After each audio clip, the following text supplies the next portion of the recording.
নমস্কার বন্ধুরা।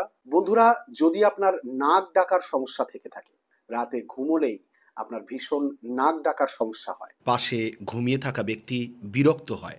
তাহলে বন্ধুরা আমি আপনাদেরকে জানাতে চাই, আমার চেম্বারে নাক ডাকার সমস্যার ব্যক্তিদের ক্ষেত্রে অনেকগুলি হোমিওপ্যাথিক মেডিসিন অ্যাপ্লাই করার পর আমি দেখেছি নাক ডাকার সমস্যায় দুটি হোমিওপ্যাথিক ওষুধ ভীষণ ভীষণ ভালোভাবে কার্য করে। আর সেই দুটি বেস্ট হোমিওপ্যাথিক ওষুধের মধ্যে প্রথম ওষুধটি হলো এন্টিমটাট। নাক ডাকার সমস্যায় এন্টিমটাট আপনি গ্রহণ করুন 30 পোটেন্সিতে 2 ফোঁটা করে প্রত্যহ সকাল এবং সন্ধ্যায়। এবং দ্বিতীয় মেডিসিনটি হলো বন্ধুরা কস্টিকাম।